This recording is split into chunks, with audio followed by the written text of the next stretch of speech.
परीक्षा के लिए। ये वीडियो हर उस एग्जामिनेशन के लिए यूजफुल है जिसमें भी जनरल साइंस पूछे जाते हैं। रेलवे परीक्षा के लिए ज़्यादा यूजफुल है क्योंकि 2018 में जो रेलवे की परीक्षा हुई और 2019 में जो रेलवे जेईई की एग्जामिनेशन हुई उसमें 95% से भी ज़्यादा सवाल डायरेक्ट एनसीईआरटी से पूछा गया था। तो रेलवे परीक्षा के लिए एनसीईआरटी का पढ़ना बहुत ही ज़्यादा ज़रूरी है। वैसे एनसीईआरटी हर एग्जामिनेशन के लिए पढ़ना बहुत ही ज़रूरी है, लेकिन रेलवे एग्जामिनेशन के लिए कुछ ज़्यादा ही ज़रूरी है क्योंकि यहाँ से डायरेक्ट एनसीईआरटी का लाइन उठा करके पूछा जा रहा है। तो इस वीडियो में हम लोग 60 से ज़्यादा प्रश्नों को देखेंगे। जो इससे पहले मैंने जो 3 चैप्टर ऑलरेडी अपलोड कर दिया हुआ है, आवर्त सारणी, अम्लक्षार और लवण, धातु और अधातु, उसे देखने के लिए आप यहाँ पे एक आई बटन आपको दिखेगा, आप उस पर क्लिक करें या फिर हमारे चैनल के प्लेलिस्ट को चेक कर सकते हैं। तो चलिए हम लोग आज के पहले सवाल से स्टार्ट करते हैं। हमारा पहला सवाल है आज का, जब मैग्नीशियम रिबन को वायु में जलाया जाता है तब यह श्वेत लौ के साथ दहन होता है यानी कि जलता है और श्वेत चूर्ण में बदल जाता है। यह चूर्ण किसका है? यानी जब आप मैग्नीशियम को जलाओगे ऑक्सीजन के प्रेजेंस में तब यह ऑक्सीजन के साथ रिएक्शन करेगा और बनाएगा मैग्नीशियम ऑक्साइड का वाइट पाउडर यानी कि श्वेत चूर्ण। तो ये होता है मैग्नीशियम ऑक्साइड। ये मैग्नीशियम ऑक्साइड जल में विलय होता है, तो जल में घुलकर ये मैग्नीशियम हाइड्रोक्साइड भी बना सकता है। इसे हम मिल्क ऑफ मैग्नीशिया भी बोलते हैं, मैग्नीशियम हाइड्रोक्साइड को। जब रासायनिक अभिक्रिया होती है तब निम्नलिखित में से क्या हो सकता है? जब रासायनिक अभिक्रिया होती है तब अवस्था में परिवर्तन हो सकता है, रंग में परिवर्तन हो सकता है, तापमान में परिवर्तन हो सकता है, या फिर बोल सकते हैं ऊर्जा का उत्सर्जन हो सकता है। तो इनमें से सभी इसका राइट आंसर होगा। जरूरी नहीं है कि ये सारी परिवर्तनें एक साथ हो, बट इनमें से कोई सा भी हो सकता है। रासायनिक अभिक्रिया में भाग लेने वाले पदार्थ को क्या कहते हैं? जैसे हम लोगों ने अभी देखा था मैग्नीशियम प्लस ऑक्सीजन क्या बनाया था? मैग्नीशियम ऑक्साइड का व्हाइट पाउडर। तो रासायनिक अभिक्रिया में भाग कौन कौन ले रहा है? एक मैग्नीशियम और एक ऑक्सीजन। तो इसे हम बोलते हैं अभिकारक या फिर रिएक्टेंट। और इसे क्या बोलेंगे? जो बना इसे हम बोलते हैं प्रोडक्ट या फिर उत्पाद। रासायनिक अभिक्रिया में नया पदार्थ जो बनता है उसे कहते हैं, तो अभी मैग्नीशियम ऑक्साइड बना था, इसे हम कहते हैं उत्पाद यानी कि प्रोडक्ट। किसी रासायनिक समीकरण के दौरान निम्नलिखित में से क्या लागू होता है? रासायनिक समीकरण नहीं, रासायनिक अभिक्रिया। तो जब भी रासायनिक अभिक्रिया होता है तब द्रव्यमान संरक्षण का सिद्धांत लागू होता है, यानी टोटल द्रव्यमान जो रिएक्टेंट साइड होगा वही टोटल द्रव्यमान आपको प्रोडक्ट साइड देखने को मिलेगा। ठीक है, ऐसा नहीं है कि रिएक्टेंट साइड अगर मास 5 ग्राम है तो इधर प्रोडक्ट साइड 10 ग्राम बन जाएगा या फिर 4 ग्राम बन जाएगा। ना तो ज़्यादा होगा ना ही कम होगा, दोनों बराबर होगा। अगर 5 ग्राम टोटल रिएक्टेंट का द्रव्यमान है तो 5 ग्राम ही प्रोडक्ट इस साइड बनेगा। किसी रासायनिक अभिक्रिया के उत्पाद तत्वों का कुल द्रव्यमान अभिकारक तत्वों के कुल द्रव्यमान के या फिर से डैश होता है। तो यही तो है द्रव्यमान संरक्षण का सिद्धांत। ये क्या हो जाएगा? बराबर होता है। जैसे कि मैग्नीशियम है और ऑक्सीजन है, ये रिएक्शन किया, मैग्नीशियम ऑक्साइड बनाया।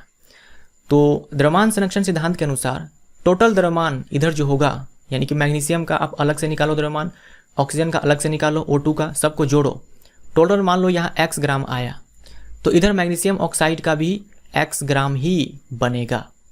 इसे हम बोलते हैं द्रव्यमान संरक्षण सिद्धांत। ना तो एक्स्ट्रा द्रव्यमान बनेगा ना ही किसी द्रव्यमान का ह्रास होगा।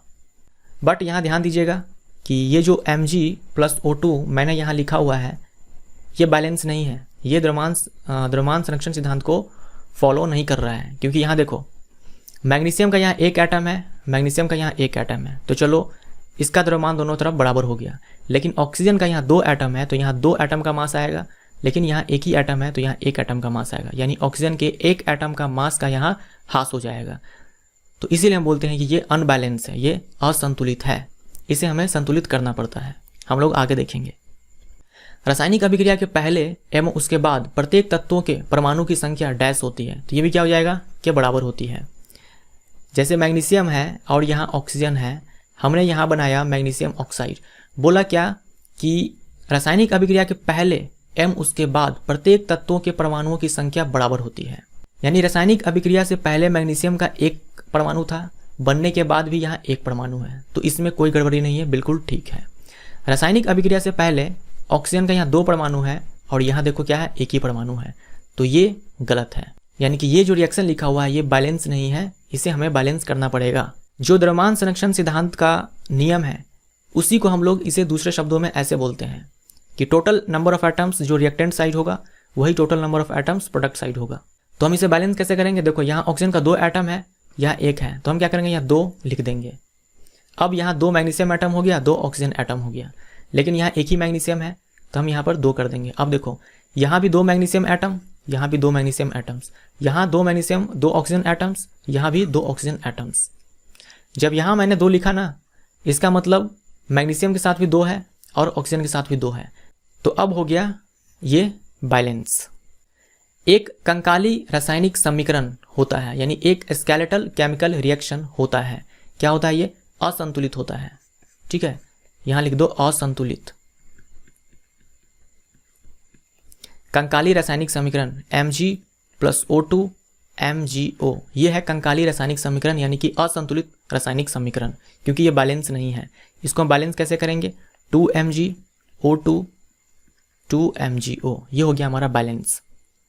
तो जो असंतुलित रासायनिक समीकरण होता है वहां द्रव्यमान संरक्षण नियम लागू नहीं होता है, और जो संतुलित होता है वहां द्रव्यमान संरक्षण नियम लागू होता है, और हमें संतुलित करना पड़ेगा। जब भी हम न्यूमेरिकल बनाएंगे वहां पे हमें संतुलित करना पड़ता है, नहीं तो आंसर गलत आ जाएगा। अगर न्यूमेरिकल नहीं है तो हम बस प्रोडक्ट बना देते हैं, हमें बस प्रोडक्ट पता करना होता है, वहाँ हम लोग बैलेंसिंग नहीं करते हैं। लेकिन जब हमको पता करना हो कि कितना रिएक्टेंट भाग लिया है, कितना बना है, वहाँ बैलेंसिंग तो करना ही पड़ेगा।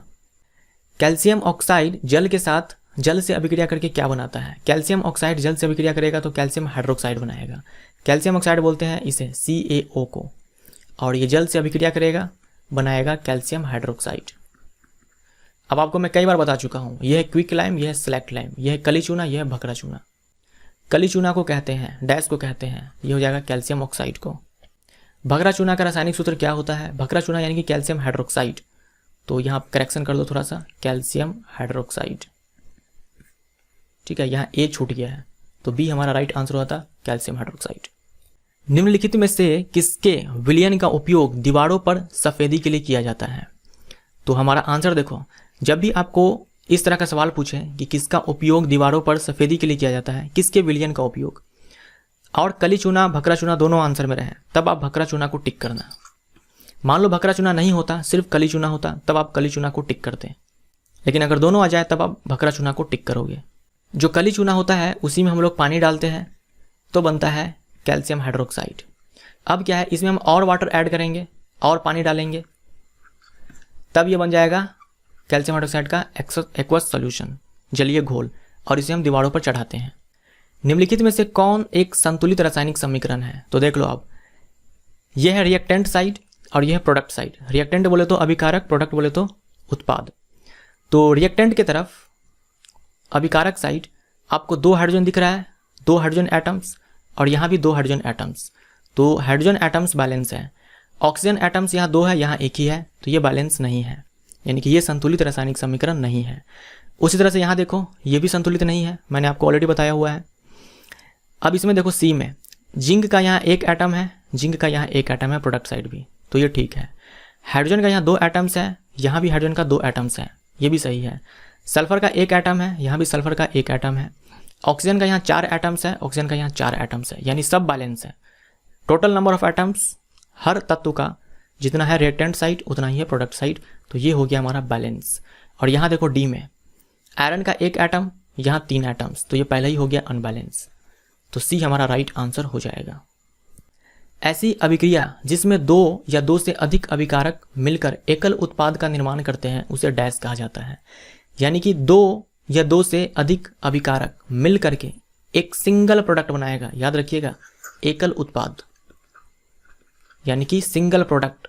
2 या 2 से अधिक रिएक्टेंट्स हो सकते हैं, लेकिन मिलकर के एक सिंगल प्रोडक्ट बनाएगा, एक सिंगल प्रोडक्ट, इसे हम बोलते हैं संयोजन अभिक्रिया। याद रखिएगा, डेफिनेशन याद रखिएगा, एग्जाम में पूछा जा चुका है, संयोजन अभिक्रिया।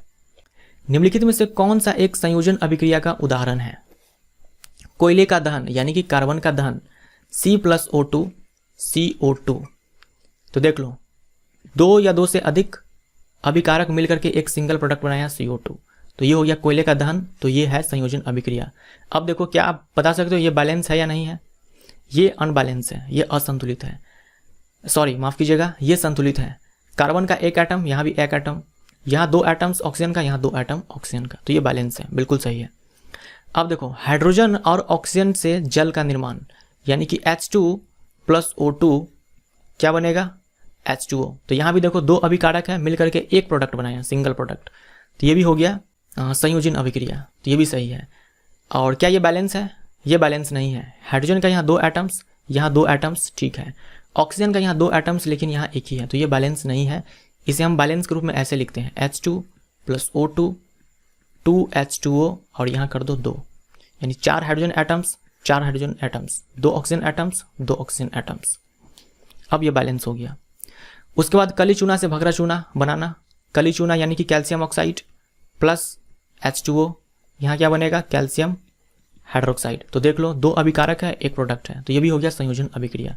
तो इनमें से सभी हमारा राइट आंसर होगा। यहाँ आपको बस ये चेक करना था कि कौन संयोजन अभिक्रिया है या नहीं है। बैलेंसिंग के बारे में यहाँ कुछ करना नहीं था, ये मैंने आपको यूं ही बता दिया कि बैलेंसिंग है या नहीं है।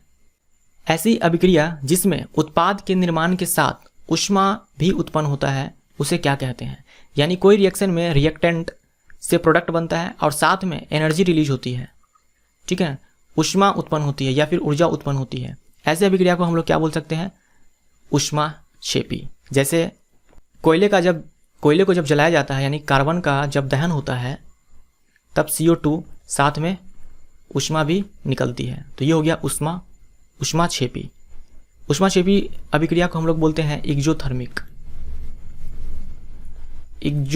रिएक्शन, ठीक है। तो जब भी रासायनिक अभिक्रिया होगा, अगर उसमें ऊष्मा भी निकल रही है तो उसे हम लोग ऊष्माक्षेपी अभिक्रिया भी बोल सकते हैं। ऐसा हो सकता है कि एक ही रिएक्शन को हम लोग 2-3 नाम से जाने, संयोजन अभिक्रिया भी बोल सकते हैं, ऊष्माक्षेपी अभिक्रिया भी बोल सकते हैं। ऐसा हो सकता है कि एक ही रिएक्शन का 2-3 नाम हो। जैसे आप दुकान से चूना खरीद के लाते हो, उसको उसमें पानी डालते हो, तो आप देखते हो कि कंटेनर बर्तन गर्म हो जाता है, तो वो भी क्या है? ऊष्माक्षेपी अभिक्रिया। यानी कली चूना और पानी का रिएक्शन से जो भकड़ा चूना बनता है वो भी होता है ऊष्माक्षेपी अभिक्रिया, एक्जोथर्मिक रिएक्शन, क्योंकि वहाँ भी हीट निकलती है।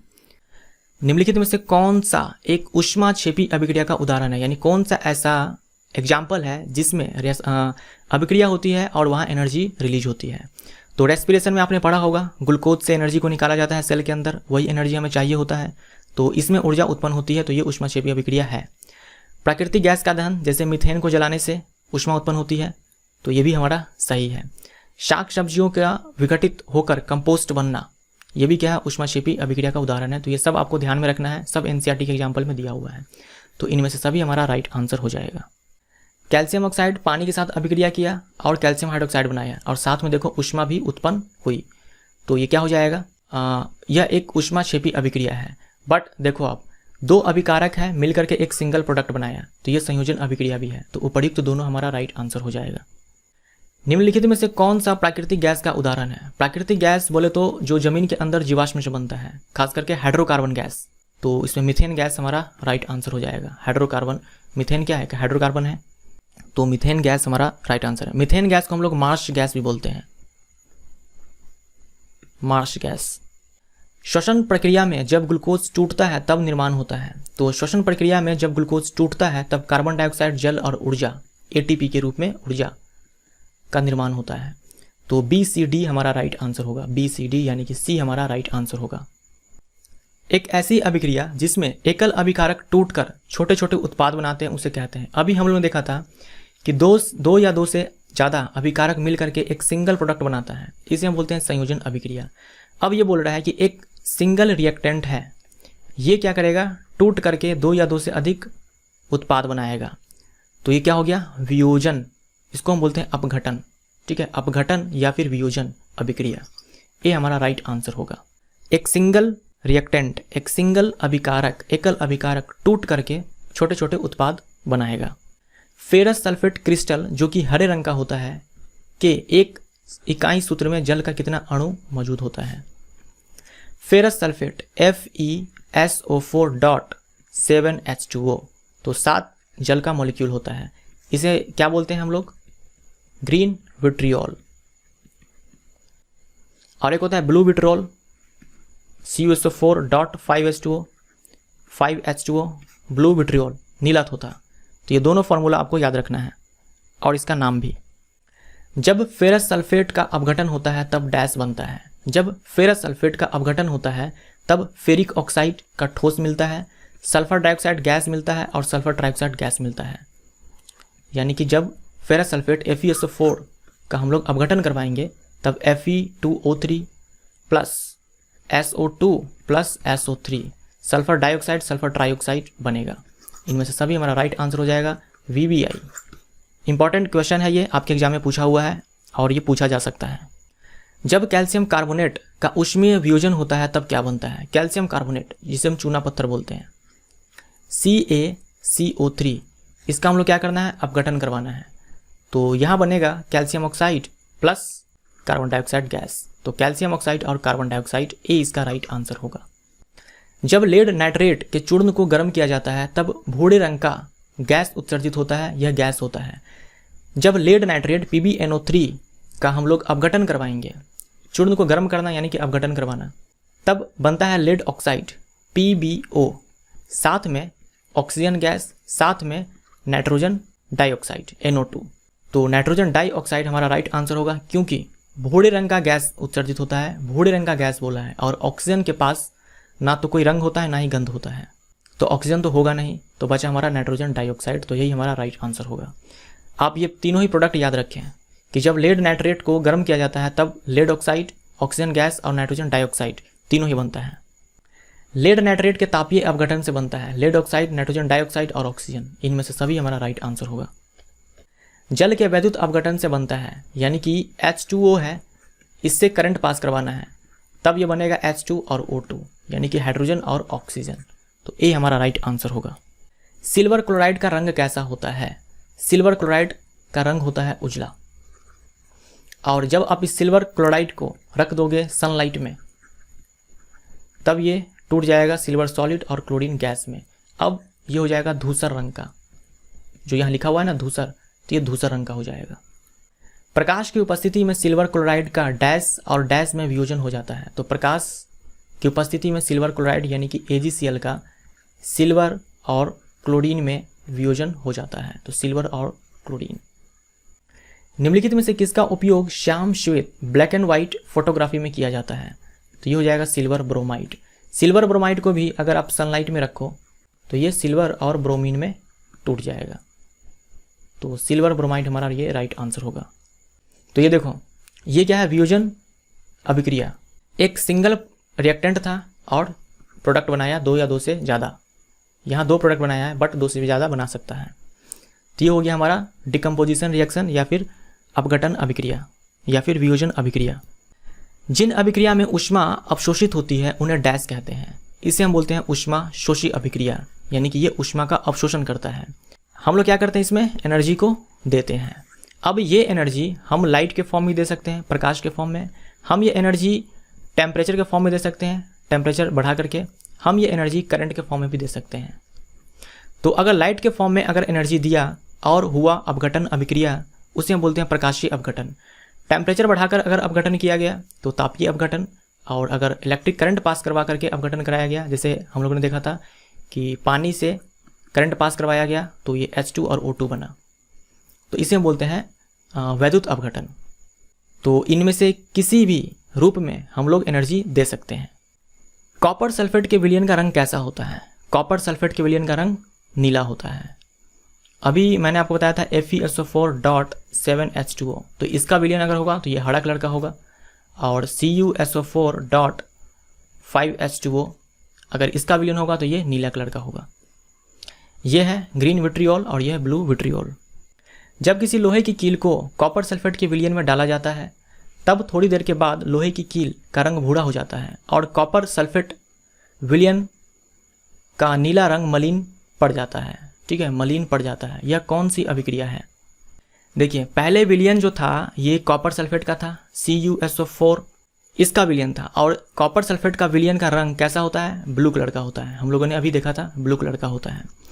अब क्या हुआ? इसमें आयरन नील डाला गया, आयरन का कील डाला गया, तो यहाँ हो जाएगा विस्थापन अभिक्रिया। ये आयरन क्या करेगा? कॉपर को हटा देगा यहाँ से, क्योंकि रिएक्टिविटी सीरीज में जो धातु का जो क्रियाशीलता श्रेणी है उसमें आयरन ऊपर होता है कॉपर से। तो यह क्या करेगा? इसके विलयन से कॉपर को यहाँ से भगा देगा और खुद का विलयन बना लेगा। खुद का विलयन यानी अब जो पहले यहाँ पर कॉपर सल्फेट का विलयन था, अब ये फेरस सल्फेट का विलयन हो गया। अगर फेरस सल्फेट का विलयन हो गया तो ये कलर क्या हो जाएगा? नीला से मलिन पड़ जाएगा, या फिर आप बोल सकते हो कि हल्का हरा रंग का हो जाएगा, क्योंकि फेरस सल्फेट का विलयन हरा रंग का होता है। तो यहाँ क्या हो गया? विस्थापन अभिक्रिया। आयरन ने कॉपर को विस्थापित कर दिया। निम्नलिखित में से कौन सी धातु कॉपर सल्फेट के विलयन से कॉपर को विस्थापित कर सकता है? तो कॉपर सल्फेट के विलयन से जो ऊपर होगा वो कॉपर को विस्थापित कर देगा। तो इसमें से सिर्फ जिंक ही है जो कॉपर से ऊपर है, बाकी सब नीचे हैं। क्रियाशीलता श्रेणी आप उठा करके देख लेना, मैंने धातु और अधातु में आपको अच्छे से बताया हुआ है, और अम्ल क्षार और लवण चैप्टर में भी बताया हुआ है। जिन अभिक्रिया में अवक्षेप का निर्माण होता है उसे अवक्षेपण अभिक्रिया कहा जाता है। यह अवक्षेप जल में विलय होता है, अविलय होता है, श्वेत रंग का होता है, इनमें से कोई नहीं। यह अवक्षेप जल में अविलय होता है, जल में नहीं घुलता है, इसीलिए तो हम इसे अवक्षेप बोलते हैं। तो जल में विलय ना होने के कारण हम इसे अवक्षेप बोलते हैं। अवक्षेपण अभिक्रिया यानी कि प्रेसिपिटेशन रिएक्शन, यानी जब प्रोडक्ट बनेगा, जब उत्पाद बनेगा तो कुछ ऐसा उत्पाद बनेगा जो जल में नहीं घुलेगा, तो उसी को हम लोग अवक्षेप बोलते हैं। इसका एक एग्जाम्पल आप याद रखो, आपके एग्जाम में पूछा जा सकता है।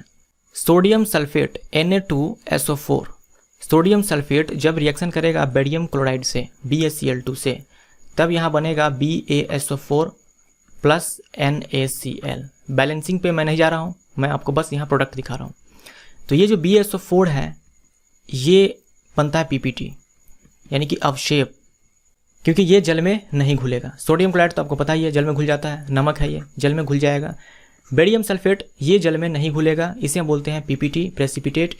वह अभिक्रिया जिनमें अभिकारकों के बीच आयनों का आदान प्रदान होता है उसे क्या कहते हैं? उसे द्विविस्थापन अभिक्रिया कहते हैं। याद रखिएगा, एग्जाम में पूछा हुआ है, आयनों का आदान प्रदान होगा। जो अभी मैंने आपको रिएक्शन दिखाया था Na2SO4 डॉट BaCl2, यहाँ से बनेगा BaSO4 प्लस NaCl, यही है द्विविस्थापन अभिक्रिया, क्योंकि यहाँ आयन का आदान प्रदान हो गया। आप इसको भूल जाओ थोड़ी देर के लिए, आप यहाँ देखो, यहाँ आपके पास था Na+SO4, यहाँ कौन कौन सा आयन था? Na+SO4 2-, उसके बाद यहाँ क्या था? Ba+2 और Cl-। प्रोडक्ट में देखो क्या हुआ, इसका ये कैटायन इसके साथ चला गया और बना लिया NaCl, इसका कैटायन इसके साथ चला गया और बना लिया BaSO4। तो हो गया ना आयन का आदान प्रदान, दोनों का आयन्स आपस में एक्सचेंज कर गया। एक का कैटायन दूसरे के एनायन के पास चला गया और दूसरे का कैटायन पहले वाले के एनायन के पास चला आया। निम्नलिखित में से कौन द्विविस्थापन अभिक्रिया है? अब आप चेक कर लो, ये तो मैं आपको बता ही चुका हूँ, पहला वाला। अभी यहाँ देखो Ag प्लस NO3-, यहाँ बनेगा Na+Br-। तो Ag+ यहाँ Br- के साथ चला आया और बना लिया AgBr, और NO3- ये Na+ के साथ चला आया और यहाँ बना लिया सोडियम नाइट्रेट। तो ये भी हमारा द्विविस्थापन अभिक्रिया है। यहाँ देखो Ag+ है और NO3- है, और यहाँ K+ है और I- है। तो Ag+ यहाँ I- के साथ चला आएगा, AgI बना लिया, और ये जो K+ है ये NO3- के साथ चला गया और बना लिया पोटेशियम नाइट्रेट। तो ये भी द्विविस्थापन अभिक्रिया, यानी कि यहाँ आयन्स का आदान प्रदान होता है, आयनों का आदान प्रदान होता है। जब कॉपर चूर्ण को गर्म किया जाता है तब चूर्ण की सतह पर डैश की काली परत चढ़ जाती है, ये होता है कॉपर ऑक्साइड। ठीक है, कॉपर चूर्ण को गर्म करने पर काली परत चढ़ती है, वो किसका होता है? कॉपर ऑक्साइड का। यहाँ देखिए, कॉपर ऑक्सीजन के साथ रिएक्शन किया और बनाया कॉपर ऑक्साइड। देखिए कॉपर के साथ क्या हुआ, ऑक्सीजन आकर के जुड़ गया, यानी कॉपर का हो गया ऑक्सीकरण, ऑक्सीडेशन। उसके बाद देखिए कॉपर ऑक्साइड हाइड्रोजन के साथ रिएक्शन किया और यहाँ बनाया H2O। तो क्या होगा, पहले हाइड्रोजन था अकेला, अब इसके साथ ऑक्सीजन आ गया, यानी कि हाइड्रोजन का हो गया ऑक्सीडेशन और बना लिया पानी। और कॉपर के साथ जो ऑक्सीजन था ये हाइड्रोजन के साथ चला गया, तो यहाँ बचा कॉपर। या फिर आप इसे ऐसे सोच सकते हो कि यहाँ कॉपर ऑक्साइड और यहाँ हाइड्रोजन, हाइड्रोजन का यहाँ ऑक्सीडेशन हो गया, H2 से H2 हो गया, ऑक्सीजन आकर के जुड़ गया, तो हाइड्रोजन का यहाँ ऑक्सीडेशन हो गया। तो डेफिनेटली कॉपर ऑक्साइड का यहाँ रिडक्शन हुआ होगा। रिडक्शन बोले तो अवकरण हुआ होगा, अवकरण बोले तो ऑक्सीजन छोड़ करके चला गया होगा। तो ऑक्सीजन अगर छोड़कर चला गया तो यहाँ बचेगा कॉपर, तो कॉपर हमारा राइट आंसर होगा। जब किसी पदार्थ का अपचयन होता है तब उस पदार्थ में या फिर के क्या होगा? तो जब किसी पदार्थ का उपचयन होता है, ऑक्सीडेशन होता है, तब ऑक्सीजन की वृद्धि होती है, सही बात है। हाइड्रोजन का ह्रास होता है या फिर ऑक्सीकरण संख्या में वृद्धि होता है। तो उपर्युक्त में से कुछ भी हो सकता है, तो डी हमारा राइट आंसर है। देखिए ऑक्सीकरण संख्या में वृद्धि होगी, ये तो फिक्स है, ये तो होगी ही। अब ऑक्सीजन की संख्या में वृद्धि आपको कभी कभी दिखेगा, कभी नहीं दिखेगा। हाइड्रोजन का ह्रास होता है, ये भी कभी दिखेगा, कभी नहीं दिखेगा। लेकिन ऑक्सीकरण संख्या में वृद्धि ये होगी ही होगी, क्योंकि कभी कभी ऐसा होगा, ऐसा रिएक्शन आपको मिलेगा कि वहाँ आपको नहीं दिखेगा कि ऑक्सीजन की संख्या में वृद्धि हुई है, लेकिन वहाँ उपचयन हुआ होगा। वो हमें पता चलता है ऑक्सीकरण संख्या से। तो ऑक्सीकरण संख्या हमेशा काम करेगा, लेकिन ये जो दोनों ऑप्शंस दे रखा है, ऑक्सीजन की संख्या में वृद्धि, हाइड्रोजन का ह्रास, ये कभी आपको डायरेक्ट दिख सकता है, कभी डायरेक्ट नहीं दिखेगा। ठीक वैसे ही जब किसी पदार्थ का अपचयन होता है, रिडक्शन होता है, तब उस पदार्थ में या फिर के ऑक्सीजन का ह्रास होता है, हाइड्रोजन की वृद्धि होती है, ऑक्सीकरण संख्या में कमी आती है। तो इनमें से कोई भी हो सकता है। इसमें से ये वाला तो फिक्स है कि होगा ही। अगर अपचयन हुआ है, रिडक्शन हुआ है, तो ऑक्सीकरण संख्या में कमी आती है, लेकिन ऑक्सीजन का ह्रास होता है और हाइड्रोजन की वृद्धि होती है। ये आपको डायरेक्ट इक्वेशन में दिख भी सकता है, नहीं भी दिख सकता है। जब किसी अभिक्रिया में एक अभिकारक उपचयित और दूसरा अभिकारक अपचयित होता है, उसे डैश कहते हैं। तो एक ही रिएक्शन में अभिकारक उपचयित हो जाए और दूसरा अभिकारक अपचयित हो जाए, तो उसे हम बोलते हैं रेडॉक्स रिएक्शन, यानी कि उपचयन अपचयन अभिक्रिया। तो सी इसका राइट आंसर। निम्न में से कौन एक रेडॉक्स अभिक्रिया को दर्शाता है? रेडॉक्स अभिक्रिया क्या होता है? जिसमें ऑक्सीडेशन रिडक्शन दोनों होता है, यानी उपचयन अपचयन दोनों होता है। कॉपर ऑक्साइड है, कॉपर ऑक्साइड से ऑक्सीजन गायब हो गया और कॉपर बचा, तो ऑक्सीजन का जाना रिडक्शन होता है, और हाइड्रोजन के पास ऑक्सीजन चला आया, तो हाइड्रोजन का आना ऑक्सीडेशन होता है। यानी कॉपर ऑक्साइड का हो गया रिडक्शन और हाइड्रोजन का हो गया ऑक्सीडेशन। तो एक ही रिएक्शन में रिडक्शन भी हो जाए, ऑक्सीडेशन भी हो जाए, यानी कि अवकरण भी हो जाए, ऑक्सीकरण भी हो जाए, उसे हम बोलते हैं रेडॉक्स रिएक्शन। तो ये हमारा रेडॉक्स रिएक्शन है। ठीक वैसे ही जिंक ऑक्साइड से जिंक बन गया, तो इसका हो गया रिडक्शन। कार्बन से कार्बन ऑक्साइड बना, कार्बन मोनोऑक्साइड बना, तो यहाँ हो गया ऑक्सीडेशन, क्योंकि ऑक्सीजन आकर के जुड़ गया। तो ये भी है रेडॉक्स रिएक्शन। यहाँ देखिए, यहाँ एक छूट गया हुआ है, लिख लो आप MnCl2 प्रोडक्ट में। ये था MnO2, MnO2 से ऑक्सीजन भाग गया और MnCl2 बन गया, यानी MnO2 से ऑक्सीजन छोड़कर चला गया, तो इसका क्या हो गया? रिडक्शन। और देखो HCl से H भाग गया और Cl बच गया। पहले था HCl, अब HCl से क्या बचा? Cl, यानी कि H भाग गया, हाइड्रोजन का ह्रास हो गया, तो ऑक्सीजन का आना या फिर हाइड्रोजन का जाना, यही तो होता है ऑक्सीडेशन, अवकरण। तो देख लो, एक का रिडक्शन हो चुका है और HCl का क्या हो गया यहाँ? ऑक्सीडेशन। तो ये भी हो गया रेडॉक्स रिएक्शन। ऑक्सीडेशन और रिडक्शन एक ही में हुआ, तो इनमें से सभी इसका राइट आंसर। जब कोई धातु अपने आसपास अम्ल, आर्द्रता आदि के संपर्क में आती है, तब यह संक्षारित होती है। इस प्रक्रिया को क्या कहते हैं? इस प्रक्रिया को हम लोग संक्षारण बोलते हैं। निम्न में से कौन एक संक्षारण का उदाहरण नहीं है? चांदी के ऊपर काली परत का चढ़ना। चांदी के ऊपर काली परत चढ़ जाती है सिल्वर सल्फाइड के कारण, Ag2S के कारण, सिल्वर सल्फाइड के कारण। तांबे के ऊपर हरी परत चढ़ना, ये होता है कार्बोनेट के परत चढ़ने के कारण, यानी कि कॉपर कार्बोनेट का फॉर्मेशन हो जाता है। इस कारण से तांबे के ऊपर हरी परत चढ़ जाती है। लोहे के ऊपर भूरे रंग की परत चढ़ना, यानी लोहे का ऑक्सीडेशन हो जाता है, फेरिक ऑक्साइड बनता है। तो ये सब क्या है? संक्षारण। इनमें से कोई नहीं है जो संक्षारण का उदाहरण नहीं है, सब ये तीनों के तीनों संक्षारण का उदाहरण है। याद रखिएगा, चांदी के ऊपर काली परत सिल्वर सल्फाइड के कारण, तांबे के ऊपर हरी परत कॉपर कार्बोनेट के कारण, लोहे के ऊपर भूरे रंग Fe2O3 के कारण, फेरिक ऑक्साइड के कारण। वसायुक्त या तैलीय पदार्थ का उपचयन ऑक्सीडेशन होने के कारण उसका स्वाद या गंध बदल जाता है। यह प्रक्रिया क्या कहलाता है? यह प्रक्रिया विकृत गंधिता कहलाता है, रैंसिडिटी। जो तैलीय पदार्थ होता है या जिसमें फैट होता है, उसका ऑक्सीडेशन हो जाने के कारण उसका टेस्ट बदल जाता है, उसका स्मेल बदल जाता है। तो इस प्रोसेस को हम लोग बोलते हैं विकृत गंधिता या फिर रैंसिडिटी। तैलीय या वसायुक्त खाद्य पदार्थों का उपचयन रोकने वाले पदार्थ को क्या कहते हैं?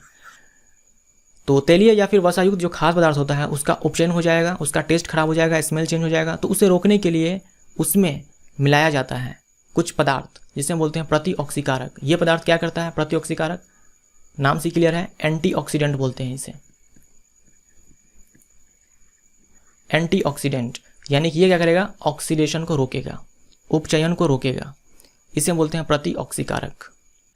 चिप्स बनाने वाले चिप्स के पैकेट में ऑक्सीजन को हटा देता है और उसके जगह पर एक दूसरा गैस भर देता है ताकि उसका उपचयन ना हो सके और चिप्स का स्वाद खराब ना हो। यह दूसरा गैस कौन सा हो सकता है? तो आप देखते हो, जैसे आप लेज का पैकेट, कुरकुरे का पैकेट आप खरीदते हो, तो वो उसके अंदर गैस भरा होता है, तो उसके अंदर जो गैस भरा होता है वो होता है नाइट्रोजन गैस। क्योंकि अगर ऑक्सीजन होगा उसके अंदर, तो वो जो उसके अंदर चिप्स है वो सब तैलीय पदार्थ होता है, ऑयली चिप्स होता है, ऑयली होता है, वो ऑक्सीडाइज हो जाएगा और चिप्स का टेस्ट खराब हो जाएगा, फिर बहुत सारा नुकसान हो जाएगा कंपनी वाले को। तो वो ऑक्सीजन को हटा देता है और नाइट्रोजन गैस वहाँ पे डाल देता है, क्योंकि नाइट्रोजन जो है वो रिएक्टिव नहीं होता है। तो नाइट्रोजन हमारा राइट आंसर होगा। नीचे दी गई अभिक्रिया के संबंध में कौन सा कथन असत्य है? तो इस रिएक्शन को आप आराम से देखो। पहला पढ़ो क्या है, सीसा अपचयित हो रहा है। सीसा यानी कि लेड, पीबी। यहाँ देखिए आप, यहाँ लेड ऑक्साइड से लेड बना, तो यहाँ हुआ क्या, ऑक्सीजन छोड़कर चला गया, ये हुआ रिडक्शन, अपचयन। तो अपचयन किसका हुआ, सीसा का हुआ या फिर ये लेड ऑक्साइड का हुआ? लेड का हुआ या फिर लेड ऑक्साइड का हुआ? अपचयन हुआ लेकिन लेड ऑक्साइड का हुआ, लेड का नहीं हुआ। तो ये हमारा गलत हो जाएगा। उसके बाद है कार्बन डाइऑक्साइड उपचयित हो रहा है। तो कार्बन डाइऑक्साइड तो उपचयित नहीं हो रहा है, हाँ, लेकिन कार्बन उपचयित हो रहा है, क्योंकि कार्बन में ऑक्सीजन आकर के जुड़ा है, तब जाकर के कार्बन डाइऑक्साइड बना है। तो कार्बन का उपचयन हुआ है, कार्बन डाइऑक्साइड का नहीं हुआ है। तो कार्बन उपचयित हो रहा है, ये सही है। लेड ऑक्साइड अपचयित हो रहा है, ये सही है। तो पूछा है कि कौन असत्य है, तो ए और बी असत्य है। ए हमारा राइट आंसर होगा। ऊपर दी गई अभिक्रिया किस प्रकार की है? संयोजन अभिक्रिया तो होगा नहीं। संयोजन में क्या होता है, दो छोटे छोटे प्रोडक्ट रिएक्टेंट्स मिलते हैं और एक प्रोडक्ट, सिंगल प्रोडक्ट बनाता है। वियोजन अभिक्रिया भी नहीं होगा। वियोजन में तो एक रिएक्टेंट होता है और टूट करके छोटा छोटा प्रोडक्ट बनाता है, ये भी नहीं होगा। द्विविस्थापन भी नहीं होगा, क्योंकि यहाँ आपको आयंस दिख रहा है कैटायन और एनायन, प्लस और माइनस, लेकिन यहाँ नहीं है, यहाँ सिर्फ एल्यूमिनियम दे रखा है। तो यहाँ तो द्विविस्थापन भी नहीं होगा। हमारा आंसर हो जाएगा विस्थापन अभिक्रिया, डी। कैसे देख लो, रिएक्टिविटी सीरीज में आपको एल्यूमिनियम ऊपर मिलेगा, एल्यूमिनियम से नीचे आयरन मिलेगा। तो यहाँ क्या किया, एल्यूमिनियम इस फेरिक ऑक्साइड से आयरन को विस्थापित कर दिया। देख रहे हो आप, आयरन को भगा दिया और खुद का ऑक्साइड बना लिया, क्योंकि ये आयरन से ज़्यादा क्रियाशील है। तो ये हो जाएगा हमारा आंसर विस्थापन अभिक्रिया। लौह चूर्ण पर तनु हाइड्रोक्लोरिक अम्ल डालने से क्या होता है? सही उत्तर दीजिए। लौह चूर्ण यानी कि आयरन है, इस पर आप डालोगे HCl तो क्या बनेगा, आयरन क्लोराइड बनेगा और साथ में हाइड्रोजन गैस रिलीज होगी। आपको याद होगा कि मेटल प्लस एसिड जब रिएक्शन करता है तब मेटल सॉल्ट बनाता है, साथ में हाइड्रोजन गैस उत्पन्न होती है, H2 गैस उत्पन्न होती है। तो हाइड्रोजन गैस और आयरन क्लोराइड बनेगा, यानी कि जो Fe प्लस HCl है, यहाँ से बनेगा FeCl2 और H2 गैस रिलीज होगी। सोना या प्लेटिनम आर्द्र वायु में संक्षारित नहीं होता है, इसका क्या कारण है? क्योंकि ये बहुत ही कम क्रियाशील तत्व है। ठीक है, सोना या फिर प्लेटिनम को हम लोग नोबल मेटल भी बोलते हैं। नोबल मेटल इसीलिए क्योंकि ये रिएक्टिव नहीं होते हैं। निम्नलिखित में से कौन सा एक ऊष्माशोषी अभिक्रिया का उदाहरण है? फेरस सल्फेट का अपघटन। अपघटन करवाने के लिए हमें क्या करना पड़ता है, ऊष्मा देनी पड़ती है। तो यही हमारा आंसर होगा। देखिए, सल्फ्यूरिक अम्ल का तनुकरण यानी कि एसिड में पानी डालना। आपको याद होगा कि अम्ल में पानी हम लोग मिलाते हैं धीरे धीरे, क्योंकि वहाँ ऊष्मा उत्पन्न होती है। तो यहाँ तो ऊष्मा उत्पन्न हुई, तो ये हो गया ऊष्माक्षेपी। उसके बाद पानी में सोडियम हाइड्रोक्साइड का घुलना, साथ में पानी में अमोनियम क्लोराइड का घुलना, इस दोनों ही प्रक्रिया में ऊष्मा उत्पन्न होती है। तो ये हो जाएगा ऊष्माक्षेपी अभिक्रिया, ये भी हो जाएगा ऊष्माक्षेपी। और अपघटन के लिए यानी तोड़ने के लिए हमें ऊष्मा देनी पड़ती है, तो ये हो जाएगा ऊष्माशोषी अभिक्रिया। विज्ञान की वह शाखा जिसके अंतर्गत उन रासायनिक अभिक्रिया का अध्ययन किया जाता है जो प्रकाश ऊर्जा के अवशोषण के फलस्वरूप घटित होता है, को क्या कहते हैं? इसे हम लोग बोलते हैं प्रकाश रसायन, फोटोकेमिस्ट्री। निम्नलिखित में से कौन प्रकाश रासायनिक अभिक्रिया का उदाहरण नहीं है? क्लोरीन का विघटन, क्लोरीन का विघटन यानी Cl2 से Cl में टूटना, प्रकाश संश्लेषण और हाइड्रोजन और क्लोरीन का संयोग, इनमें से कोई नहीं। तो हमारा आंसर हो जाएगा इनमें से कोई नहीं। कहने का मतलब ये हुआ कि क्लोरीन का विघटन, प्रकाश संश्लेषण और हाइड्रोजन और क्लोरीन का संयोग, ये सब प्रकाश रासायनिक अभिक्रिया है। क्योंकि हमसे पूछा है कौन उदाहरण नहीं है, तो सबके सब उदाहरण है, तो इनमें से कोई नहीं इसका राइट आंसर होगा। निम्नलिखित में से कौन सा एक संक्षारण के लिए अनिवार्य है? तो वायु और उसमें उपस्थिति नमी की, ए इसका राइट आंसर होगा। संक्षारण के लिए ये नेसेसरी कंडीशन है कि एयर और उसमें ह्यूमिडिटी होना चाहिए।